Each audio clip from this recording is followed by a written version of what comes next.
చరణ్ కౌశిక్ యాదవ్ గారు మొన్న సర్పంచ్ ఎన్నికలైనాయి. ముందు 60% అన్నారు, తర్వాత 70 అన్నారు, తర్వాత 80 అన్నారు. వచ్చిన వాళ్ళకి కండువాలు కప్పారు, మార్చేసుకున్నారు. అప్పుడు గుర్తులతో అయిన ఎన్నికలు కావాలి. మీరు ఎంత అన్నా వాళ్ళు ఎంత చెప్పినా అది నమ్మడానికి లేదు. అదే ఇప్పుడు మున్సిపల్ ఎన్నికలు ఖచ్చితంగా గుర్తులతో అఫీషియల్గా జరుగుతున్నాయి. 52 లక్షల మంది ఓట్లు వేయబోతున్నారు. సరే, అందులో కొంత తగ్గినా 50 లక్షలు వేసుకోవచ్చు. మొత్తం 7 కార్పొరేషన్లు, 116 మున్సిపాలిటీలు. మీ నల్గొండ జిల్లాలోనే 17 ఎంత ఉన్నట్టున్నాయి, 17 ఉన్నాయి మీ జిల్లాలోనే. ఓవరాల్గా చూసుకున్నప్పుడు ఆల్రెడీ మొదలైంది. అంటే ఇప్పుడు శ్రీకాంత్ రెడ్డి గారు ఇంతకుముందు మాట్లాడుతూ కూడా అదే గుర్తు చేశారు. అచ్చంపేట, వికారాబాద్ ఆ 2 నియోజకవర్గాల్లో ఇద్దరు బీఆర్ఎస్ నుంచి ఏకగ్రీవంగా ఎన్నికయ్యారు. బీఆర్ఎస్ నామినేషన్ దాఖలు చేసి బీఆర్ఎస్ బీఫామ్తో ఎన్నికయ్యారు. స్పీకర్ స్వయంగా అదే రోజు రాత్రి ఆయన కండువా కప్పేశాడు. ఏది కాంగ్రెస్ కండువా. మీ స్పీకర్ ప్రసాద్ కుమార్ గారు, శ్రీకాంత్ గారు అదే కోట్ చేశారు. అంటే అలా ఫిరాయింపులు, జంపింగ్ జిల్లానీలు ఎమ్మెల్యేలే అవుతున్నారు. వీళ్ళు అవడం పెద్ద విషయంగా నేను అనట్లేదు. కానీ ఇలా మార్చుకొని మున్సిపాలిటీలు, కార్పొరేషన్లు గెలుచుకుంటారా, లేదంటే గతంలో 2021లో దాదాపు 90-95% ఏం మార్చకుండా బీఆర్ఎస్ఏ గెలిచింది, అలా కొట్టేస్తారా మీరు కాంగ్రెస్ అనేది నేను అడుగుతున్న క్వశ్చన్. చాలా స్పష్టంగా గుర్తుపెట్టుకోండి, చాలా ప్రజాస్వామ్యబద్ధంగా ఎలక్షన్ జరుగుతున్నాయి. కాబట్టి 2020లో జరిగిన మున్సిపల్ ఎలక్షన్లో బీఆర్ఎస్ పార్టీ 77 కౌన్సిలర్లు ఏకగ్రీవైనాయి.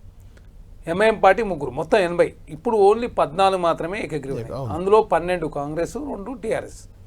అంటే ఎంత ప్రజాస్వామ్యబద్ధంగా అధికార వచ్చేసింది. సరే, వచ్చేసింది కండువా కప్పేశారు. సరే, ఇక 2 అయినాయి. రెండోది కూడా ట్రై చేశారు కదా, అక్కడ వర్కౌట్ కాలే. ఏదైనా అయింది మాత్రం 14 మాత్రమే. గతంలో 80 అయినాయి. ఇక్కడ అధికార దర్పాన్ని ఉపయోగించి ఏకగ్రీవాలు చేయాలనే ఉద్దేశం ప్రభుత్వానికి లేదు. మేము చేసిన డెవలప్మెంట్ చూసి ఎన్నికల్లో కూడా అదే రిజల్ట్ వచ్చింది. ఏకగ్రీవాలు మీరు ఎట్లయితే చెప్తున్నారో అప్పటి ఎన్నికల్లో కూడా అదే రిజల్ట్. మేము మొన్న సర్పంచ్ ఎలక్షన్ 64% వచ్చినాం. మేము వాస్తవం ముఖ్యమంత్రి గారు చెప్పారు, మా పీసీసీ ప్రెసిడెంట్ చెప్పారు 64%. మిగతా 36% ఎంఐఎం, అదేవిధంగా బీజేపీ కావచ్చు, తర్వాత బీఆర్ఎస్ పార్టీ 24%, మిగతా దానిలో ఇండిపెండెంట్లు 8% భారతీయ జనతా పార్టీ వచ్చిన పరిస్థితి మనం చూసినాం. కాబట్టి ఇక్కడ కూడా చాలా స్పష్టంగా ఇప్పుడు 123 మున్సిపల్ ఎలక్షన్ జరుగుతూ ఉన్నాయి. 116 మున్సిపాలిటీలు, 7 కార్పొరేషన్లు. ఖచ్చితంగా మీరు చూడండి, 75% పైననే తప్ప 75% లోపల కాంగ్రెస్ పార్టీకి కౌన్సిలర్ కావచ్చు, కార్పొరేటర్లు కావచ్చు, మున్సిపల్ చైర్మన్, మేయర్లు మేము కైవసం చేసుకోబోతాం. వార్డులు దాదాపు 2996, అందులో కూడా 75% రావాల్సిందే కదా సార్. ఇక్కడ పోయినసారి కూడా మీరు గుర్తుపెట్టుకోండి, 2014లో అంతకుముందే మున్సిపల్ ఎలక్షన్ జరిగినాయి. బీఆర్ఎస్ పార్టీకి ఎప్పుడు 2020 తర్వాత మాత్రమే వచ్చినాయి తప్ప అంతకుముందు మీకు చూడండి, మాకు 646 కౌన్సిలర్లు గెలిచినాం మేము. ఎప్పుడు 2014. అంటే 14లో బీఆర్ఎస్ పార్టీకి ఎమ్మెల్యేలైనా 63. తర్వాత ఎంపీలు కూడా చూసినప్పుడు 11 వచ్చినాయి. ఎంపీలు 63 వచ్చింది, 2 బీఎస్పీ 65 అయింది. మాకు 64 వచ్చినాయి. మాకు సిపిఐ పార్టీ ఒకటి. ఇప్పుడు మేము 2 బై ఎలక్షన్ గెలిచినాం. 58 మంది పార్టీలు జాయిన్ చేసిన అదంతా సబ్జెక్ట్ వేరే. 88 గెలిచినప్పుడు కూడా ఇండిపెండెంట్ 2 జాయిన్ చేసుకొని మళ్ళీ కాంగ్రెస్ పార్టీ 12 మంది తీసుకొని టీడీపీ కూడా 2 తీసుకున్న పరిస్థితి మనం చూసినాం. కాబట్టి చాలా డెమోక్రటిక్. మీరు చూసారు మొన్న సర్పంచ్ ఎలక్షన్లో కూడా కాంగ్రెస్ పార్టీ సంబంధించి మేము మా పార్టీ నుంచి ఒక్కో పార్టీ 3-4 పోటీ చేసి మాకు నష్టం చేసిన అయినా సరే మా పార్టీలో ఉన్నారు కదా చాలా సంవత్సరాల నుంచి పోటీ చేసుకుని అనుకున్నాం తప్ప ఇక్కడ కూడా చాలా డెమోక్రటిక్ ఎలక్షన్ జరుగుతున్నాయి. కాబట్టి 14 మాత్రమే ఇనానమస్ అయిన పరిస్థితి. ఏకగ్రీవాలు 75 వస్తామంటున్నాయి. ఆ 25 పోయే దాంట్లో జగిత్యాల, గద్వాల్ లాంటివి కూడా ఉంటాయి. ఎందుకంటే అక్కడ మీ మీద మీరే పోటీ పడుతున్నారు. అదే చెప్తున్నారు 75% కూడా 75% చూడండి, 75% పైగానే తప్ప. అక్కడ జీవన్ రెడ్డి పాపం యాపిల్ గుర్తు, గాజుల గుర్తు, ఇంకేవో గుర్తులకు ప్రచారం చేస్తున్నారు. అలా చేస్తుంటే మీరు అంటే కాంగ్రెస్ పార్టీ అలాంటిది ఎందుకు కంట్రోల్ చేసుకోలేకపోయింది? అధికారం ఉందా అని నేను అడుగుతుంది. మేము చెప్తున్నా అధికార దర్పం ఎప్పుడు దర్పం కాదండి, మీ పార్టీలో దాన్ని అధికార దర్పం ప్రజాస్వామ్యం. మా కాంగ్రెస్ సరితా తిరుపతయ్య 7గురికి పనిచేస్తుంది, మీరు బీఫామ్లు గందరగోళం చేశారని ఇక్కడ అంటే ఎందుకు వచ్చింది అది అని ఆ ఇష్యూ? మా పార్టీలో విస్తృత ప్రజాస్వామ్యం ఉన్నది. మా పార్టీలో ఆల్రెడీ ఇప్పుడు జీవన్ రెడ్డి గారు అనుకోండి, వారు 14 ఓడిపోతే మళ్ళీ ఎమ్మెల్సీ ఇచ్చారు.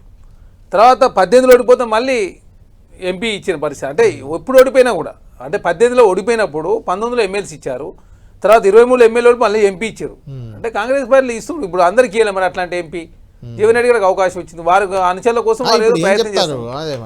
ఏది ఏమైనప్పుడు కూడా కాంగ్రెస్ పార్టీ ఎవరైనా ఇప్పుడు మన సర్పంచ్ ఎలక్షన్ కూడా అందరూ పోటీ చేసుకున్నాం. మా కాంగ్రెస్ పార్టీకి 64% వచ్చింది. ఈసారి ఇంకా 75% నుంచి 85% తక్కువ కాకుండా కాంగ్రెస్ పార్టీ గెలవబోతుంది. అదే కాకుండా మేము 17,000 కోట్ల రూపాయలు ఖర్చు పెట్టినాం 2 సంవత్సరాలు మేము పెట్టిన ఖర్చు 17,000 కోట్ల రూపాయలు ఓన్లీ మున్సిపాలిటీకే. Right. జిహెచ్ఎంసీకి 20,000 కోట్ల రూపాయలు.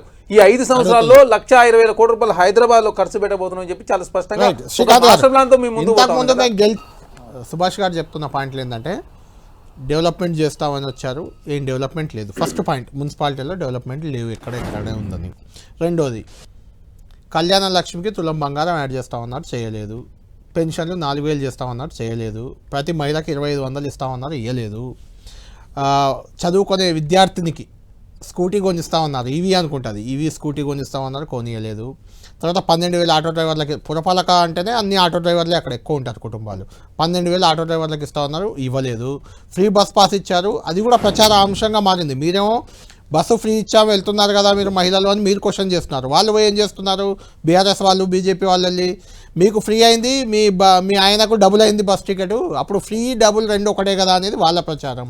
ఇవన్నీ అంటే మీరు నెరవేర్చని హామీలు, మీరు చేయని డెవలప్మెంట్, ఇది మీకు ఇబ్బందిగా లేదా ప్రచారంలో? సార్ ఇక్కడ భారతీయ జనతా పార్టీ 12 సంవత్సరాలు చూసారు, వాళ్ళు ఏం డెవలప్మెంట్ చేసారు తెలంగాణ సమాజం అంతా చూసారు, దేశంలో ప్రజలంతా చూసారు. మొన్న బడ్జెట్లో వీళ్ళు మహిళల గురించి మాట్లాడుతారు కదా, 53,000 కోట్ల రూపాయలు మీరు మన బడ్జెట్లో తక్కువ చేశారు. సెంటర్డ్ స్పాన్సర్డ్ స్కీమ్స్ 20 ఉంటే 17కి మీరు నిధులు తక్కువ చేశారు. అర్బన్ ఇన్ఫ్రాస్ట్రక్చర్ మీరు కేటాయించిందంతా 80,000 కోట్ల రూపాయలు. దేశంలో 33 రాష్ట్రాలు కేంద్ర ప్రభుత్వం మొత్తం తెలంగాణకు వచ్చింది ఎంత? మీరు మాట మేము 2 సంవత్సరాల కాలంలో 17,000 కోట్ల రూపాయలు మున్సిపాలిటీ ఖర్చు పెట్టుకున్నాం. నిజామాబాద్ కార్పొరేషన్కు ప్రతి డివిజన్ 1 కోటి రూపాయలు ఖర్చు పెట్టుకుని, నల్గొండలాని మున్సిపాలిటీకి అయితే దాని కార్పొరేషన్ అప్డేట్ అయితే 221 కోట్ల రూపాయలు. కేంద్రం సహకారం అనేది ఎంత ఉందో తెలంగాణ సమాజానికి తెలుసు, మీరు ఇచ్చిన నిధుల గురించి కూడా తెలంగాణ సమాజం తెలుసు. ఎందుకంటే మూసీ సంబంధించి కావచ్చు, 1,30,000 కోట్ల రూపాయలను మెట్రో విస్తరణ సంబంధించి కావచ్చు. హైదరాబాద్ ఎక్కడ ఉంది? హైదరాబాద్ మెట్రో ఉంది. దాని గురించి ఇది అది కాదు, దేని గురించైనా మేము ఇంకోటి మహిళల కోసం దేశంలో ఏ రాష్ట్రంలో లేని విధంగా అద్భుతమైన పథకాలు ప్రవేశపెట్టిందని చెప్పి కేంద్ర ప్రభుత్వం 100 రోజుల్లో ఇస్తామన్నా. ఇప్పుడు నేను చెప్పిన అదే చెప్తాను, ఉచిత బస్ ప్రయాణం ద్వారా నెలకు 300 సంవత్సరానికి 300 కోట్ల రూపాయలు రాష్ట్ర ప్రభుత్వం నెలకు 300 కోట్ల రూపాయలు రియంబర్స్మెంట్ చేస్తుంది. ఇప్పటి వరకు 6,000 కోట్ల రూపాయల పైసలు రియంబర్స్మెంట్ ఆర్టీసీ చేసినాం. మహిళలకు సంబంధించి సోలార్ విద్యుత్తులో భాగస్వామ్యం చేసినాం, పెట్రోల్ బంకులో వాళ్ళకు భాగస్వామ్యం చేసినాం, ఇంద్రమ్మ శక్తి భవనాలు కట్టించిన, శిల్పారామంలో స్టాల్ ఇచ్చినాం, మన సమ్మక్క సారకు సంబంధించి 500 స్టాల్ ఇచ్చినాం, స్కూల్ యూనిఫామ్లో భాగస్వామ్యం చేసినాం. తర్వాత ఇంద్రమ్మ చీరలకు సంబంధించి ఆ కాంట్రాక్ట్ కూడా మహిళలకే ఇచ్చినాం. మేము చెప్తున్నాం మహిళల గురించి భారతీయ జనతా పార్టీ బీఆర్ఎస్ ఎంత తక్కువ మాట్లాడుతుంది అంత మంచిది. 26,000 కోట్ల రూపాయలు వడ్డీ లేని రుణాలు 2 సంవత్సరాలు కాంగ్రెస్ ప్రభుత్వం ఇచ్చింది. మేము పారిపోతలే, దాదాపు 49.33% మహిళలు. మీరేం చేసినా మేము చేసిన చర్చ చేయడం సిద్ధం. 4,000 ఎగ్గొట్టింది మహిళలకు సంబంధించి 4,500 కోట్ల రూపాయలు ఎగ్గొట్టిన వాళ్ళు. అదే కాకుండా రెండోసారి మంత్రివర్గంలో మహిళలే తీసుకోలేదు. మీరు మాట్లాడేది నాకు అర్థం. మీరు దమ్ముంటే చర్చ చేయడానికి సిద్ధంగా ఉన్నాం. మాట్లాడితే నాకు అర్థం కాక మీ విజన్ చెప్పండి. మీ విజన్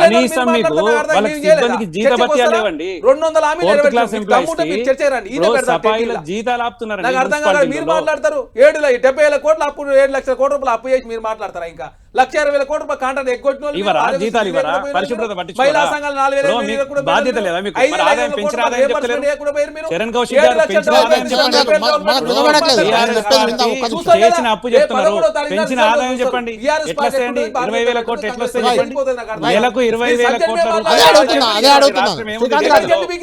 సమ్మక్క సారకు 251 కోట్ల రూపాయలు ఇచ్చారు. మీరు మాతో చర్చ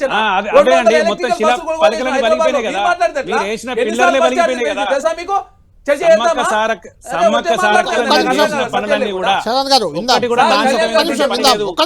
ఎలక్ట్రికల్ బస్సులు అడిగారు, ఆయన ఏం చెప్పాలో వినాలి కదా. మీరు ఎక్కడ బీకారో అడుగుదాం, ఎక్కడ బీకారో అడుగుతాను, ఎక్కడ చెట్లు బీకారో అడుగుతాను, ఎక్కడ కేసీఆర్ గారు ఉన్నప్పుడు కనిపించిన చెట్లన్నీ గ్రామాల్లో గానీ పట్టణాల్లో ఇప్పుడు ఎక్కడికి పోయినాయి? మేము అడుగుతున్నాం, చెప్పండి ఎక్కడికి పోయినాయి? ఎన్ని చెట్లు పెట్టారు మీరు? గ్రీన్ ఇండియా ఛాలెంజ్ లో అవినీతి పాల్పడరని చెప్పింది ఆమె. దాని మీద మాట్లాడు మరి. అవునండి, మీరు చేయండి కదా. మొన్న చూసినాం కదా సమ్మక్క సారక్క దగ్గర మీరు చేసిన నిర్మాణాలు ఏమైనాయండి? నెల కూడా నెల కూడా ఆగలే మీ నిర్మాణాలు. మాట్లాడతారు అవును, సమ్మక్క సారక్క దగ్గర కూడా కొంత డ్యామేజ్ అయిందని. ఎంత దారుణం అండి. ఒక్కటి కాదండి, అవినీతి పాలన కాంగ్రెస్ పాలన. కీర్తిని పెంచినాం కదా, మీరు ఏమన్నా పోయినాడు మీ ముఖ్యమంత్రి గారు అక్కడ ఏకంగా శాసనసభ కీర్తి పెంచాలనుకున్నారు కానీ డ్యామేజ్ అయిందని చర్చ.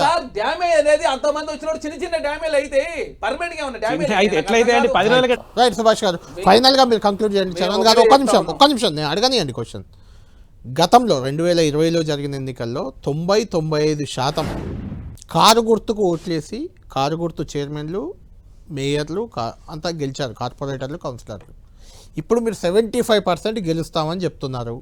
నిజంగా ఆ పరిస్థితి ఉందా? ఎందుకంటే చాలా ప్లేసుల్లో కార్పొరేషన్ చెప్తాం మీకు, ఫైనల్ కంక్లూడ్ చేద్దాం మనం.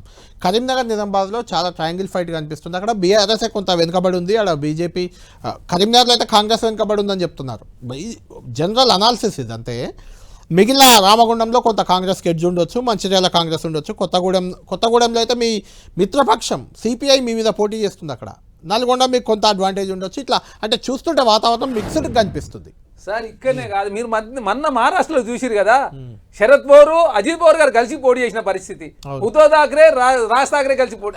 ఈ పరిస్థితుల్లో 75% వస్తుందంటారా అని అడుగుతున్నా. మున్సిపల్ ఎలక్షన్ సంబంధించి ఎంఐఎం బీజేపీ కలిసి మున్సిపల్ చైర్మన్ అయింది అక్కడ. భారతీయ జనతా పార్టీ మొన్న బడ్జెట్ లో 53 లక్షల కోట్ల బడ్జెట్ లో 17,20,000 కోట్ల రూపాయలు అప్పు తెచ్చిరు. మీరు 20 సెంట్రల్ స్పాన్సర్ స్కీమ్స్ 17 స్కీమ్లు తక్కువ చేసారు. రాష్ట్రాలకు 2,50,000 కోట్ల రూపాయలు తక్కువ చేసారు. మహిళలకు 50,000 కోట్ల రూపాయలు తక్కువ చేసారు. 14 మంది ప్రధానులు 63 లక్షల కోట్లు అప్పు చేస్తే నరేంద్ర మోడీ గారు వచ్చిన తర్వాత 210 లక్షల కోట్లు అప్పు చేసి మీరు మాట్లాడుతున్నారు. ఎందుకంటే మా దగ్గర డబ్బులు లేవు, పోతే చెప్పులు దొంగలాగా చూస్తున్నారు ఢిల్లీకి పోతే అని ముఖ్యమంత్రి గారు చేసిన కామెంట్ చెప్తున్నారు. వాస్తవ విషయాలు ఎప్పుడు మేము ప్రజలకు వివరిస్తాం. తెలంగాణ రాష్ట్రంలో ఖర్చులు తక్కువ చేసి ఆదాయ మార్గాలు పెంచుకునే ప్రయత్నంలో ప్రభుత్వం ముందుకు పోతా ఉంది. కాబట్టి గ్లోబల్ సబ్మిట్ చేసినాం. తెలంగాణకు 3 జోన్లుగా విభజించుకొని తెలంగాణ రాష్ట్రంలో కాంగ్రెస్ ప్రభుత్వం ముందుకు పోతాను. ఇప్పటికే 17,000 కోట్ల రూపాయలు మున్సిపల్ కోసం ఖర్చు పెట్టాం. హైదరాబాద్ నగరాభివృద్ధి కోసం 25,000 కోట్ల రూపాయలు ఖర్చు పెట్టబోతాం. మీరు అసలు తెలంగాణకి ఏం చేయకుండా మీరు ఆల్రెడీ 12 సంవత్సరాలు చూసారు, మీ పని అయిపోయింది. బీఆర్ఎస్ పార్టీ కూడా చూసారు కాబట్టి కాంగ్రెస్ పార్టీకి అవకాశం ఇస్తారు. 75% తక్కువ.